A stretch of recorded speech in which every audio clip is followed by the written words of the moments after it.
હાલ ચૈત્રી નવરાત્રી ચાલી રહી છે અને આ ચૈત્રી નવરાત્રી દરમિયાન ભાગળ વિસ્તારમાં આવેલા માતાજીના મંદિરે વહેલી સવારથી જ ભાવિ ભક્તોનો ઘોડાપુર ઉમટ્યો છે। નવરાત્રીમાં ભાગળ વિસ્તારમાં આવેલા અંબાજી માતાના મંદિરમાં સવારથી જ ભક્તોએ દર્શન માટે લાઈનો લગાવી હતી। કિરણ જીતેન્દ્ર ગોસ્વામીએ જણાવ્યું હતું કે વર્ષમાં 4 વાર જ જે શણગાર કરવામાં આવે છે તે આજે કરવામાં આવે છે। આ શણગારમાં કોઈ ફરક પડતો નથી। શણગારમાં માતાજી હસતા હોય તેવું લાગે છે। સવારે 4 વાગ્યાથી લોકોની લાઈનો લાગી છે તો આજના દર્શનથી શરીરના દુઃખ દર્દ દૂર થાય છે તેમજ વેપાર ધંધામાં વૃદ્ધિ આવે છે। 450 વર્ષ જેટલા જૂના મંદિરમાં શિવાજી પણ દર્શન કરવા આવ્યા હતા। આજે વિશેષ શણગાર પણ માતાજીને કરવામાં આવ્યો છે જેથી માતાજીનો ચહેરો જાણે હસતો હોય તેવી પ્રતીતિ લોકોને થઈ રહી છે।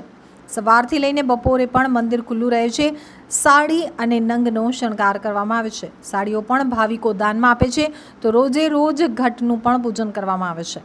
ઝવેરાનું પણ પૂજન કરાય છે તો ઝવેરાના પાણીથી ઘણાની બીમારીઓ પણ અહીં દૂર થાય છે। શહેરના અલગ અલગ વિસ્તારમાંથી દર્શન કરવા માટે લોકો ઉમટી પડ્યા છે। આજે જે શણગાર કરવામાં આવે છે તે વર્ષમાં ફક્ત 4 વાર જ કરવામાં આવે છે। માતાજીની સાલગી, બે નવરાત્ર અને બેસતું વર્ષ ને આ શણગાર વર્ષોથી અમે આ જ કરતા, બાપ દાદાના વખતમાં આ જ કરીએ એટલે શણગારમાં કંઈ જ ફરક પડતો નથી, પણ આ શણગાર અમારે કરવાનો ને વર્ષમાં આ જ શણગાર અમારો ખરા નંગનો માતાજીને પહેરાવીએ ને માતાજીનો આ શણગારથી માતાજી એટલા એ દેખાય છે કે માતાજી આમ જાણે હસતા હોય ને એવું લાગે। નાના દર્શન કરવા લોકો સવારથી 4 વાગ્યાની લાઈનમાં ઊભા રહે ને અત્યારે બી તમે જો બપોર તડકામાં એટલું પબ્લિક દર્શન કરવા આવે છે। આજનો દર્શન કરવાનો મહિમા એટલો સારો છે કે આજના દર્શનથી શરીરના દુઃખ દર્દો બધું દૂર થઈ જાય છે। ધંધા પાણી બી સારા એટલે ભક્તો એટલા સવારથી દર્શન કરવા આવે છે અને માતાજીને એટલે એ લોકોને પર અપર એ છે કે માતાજીના દર્શનથી માટે બીજા મોટી ઉંમરના લોકો બી સાઈડ પરથી આવીને દર્શન કરી જાય છે અને પોતાની જાતને ધન્ય માને છે। આ મંદિર આશરે 400 450 વર્ષ જૂનું છે। અહીંયા શિવાજી મહારાજ બી આવેલા ને દર્શન કરેલા છે ને એને માનમાં CR પાટીલ સાહેબે એમની એક પ્રતિમા અહીંયા મૂકી છે। આજને અમારા લાખેક પબ્લિક તો આવતું હશે। સવારે જે ચાલુ થાય તો બપોરે બી મંદિર આજે બંધ રાખવાના નથી, કારણ કે દરેક ભક્તોને લાઈન બહાર એટલે બપોરે 12 થી 4 બી મંદિર ખુલ્લું રાખવાનું। ખાસ કરીને માતાજીને શેનો શણગાર કરવામાં આવે?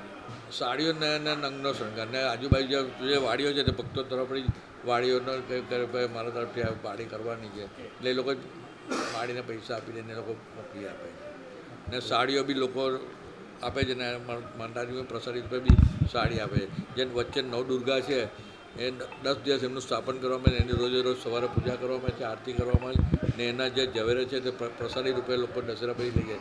એ ઝવેરા એટલા બરકતી છે કે લોકોને ધંધા પાણી બધું સારું છે, એના માટે બી લોકો અમારા માટે દશેરા પછી ઝવેરા લેવા આવે છે ને એનું જે પાણી છે કળશનું પાણી તે પાણીથી ભલવાને દુઃખ દર્દ થયું, કોઈને કેન્સર બી થયું હોય તો એનાથી બી સારું થઈ જાય। આ તો શ્રદ્ધાની વસ્તુ છે અને ઘણા સારું બી થયું છે એટલે માતાજીના આશીર્વાદથી લોકો આજે એટલા જ ને વર્ષોથી આ મંદિરે જે કાંકાટી વેસુ છે, ઉધના છે, ચારે બાજુ સલાબત પરાઠી પણ સવારની અંદર પબ્લિક એટલું આવે છે કે લોકો થાક ઉતારીને કે થાકી જાય તો બી અહીંયા આવીને એ લોકો થાક ઓછો